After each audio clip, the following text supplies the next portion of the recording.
بسم الله الرحمن الرحيم، والصلاة والسلام على أشرف الأنبياء والمرسلين، أما بعد. أوثق عرى الإيمان الحب في الله والبغض في الله. على هذا رب النبي صلى الله عليه وسلم أصحابه هناك في جامعة الإسلام.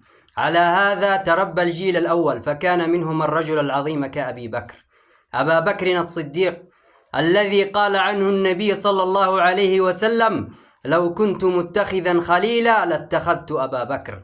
أبا بكر الذي خلد القرآن ذكره إلى قيام الساعة، عندما دخل غار ثور فيقوم بعملية مسح ميداني للغار، ورسول الله وراءه، فيقول له: انتظر يا رسول الله، لا تدخل الغار، سأدخل أنا أولا لأرى ما في داخل الغار. لماذا؟ لأن القائد الأعلى للدولة الإسلامية محمد في الخارج. فيدخل أبو بكر أولا، فيمسح داخل الغار، فيرى في داخل الغار ثقوبا تخرج منه الحيات والثعابين. ماذا يفعل؟ هو الحارس الوحيد لرسول الله بعد الله تعالى.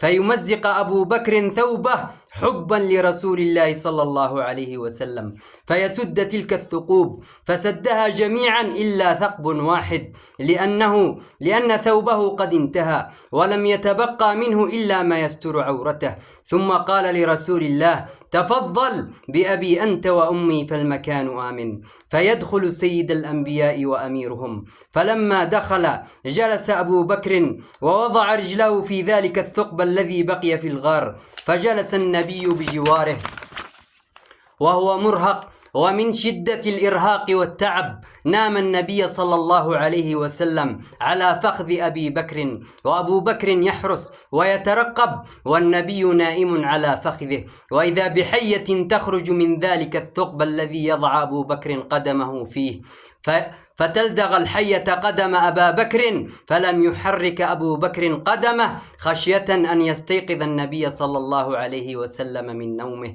انظروا الحب، انظروا الوفاء. يصبر على السم من أجل من أجل الحبيب محمد. فلدغته المرة الأولى وهو يصبر، ثم المرة الثانية وهو يصبر، والسم يسري في جسده، فيتألم أبو بكر، ومن شدة الألم سقطت دمعة من عينيه لتصل إلى خد النبي وهي حارة حامية.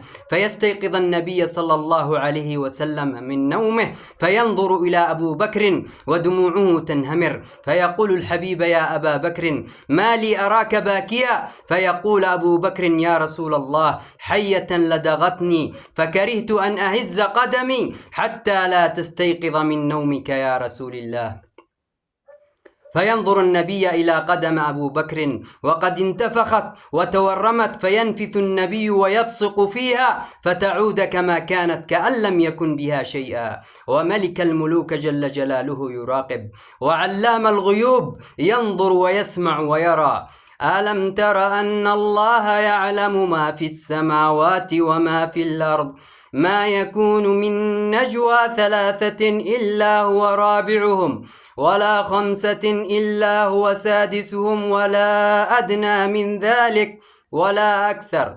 وإذا بالعدسة القرآنية تصور ذلك المشهد. انظر وقلب صفحات القرآن، وقف لحظات مع سورة التوبة، ستجد رب العالمين يصور ذلك المشهد، فيقول: إلا تنصروا فقد نصره الله إذ أخرجه الذين كفروا ثاني اثنين. رب العالمين يخلد ذكر أبو بكر. أتدرون لماذا؟ أوثق عرى الإيمان الحب في الله، الولاء والبراء.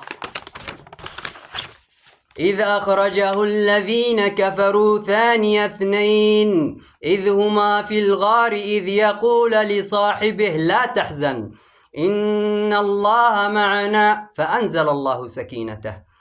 الحب في الله أوثق عرى الإيمان، الحب في الله أوثق عرى الإيمان. وصلى الله على سيدنا محمد وعلى آله وصحبه وسلم.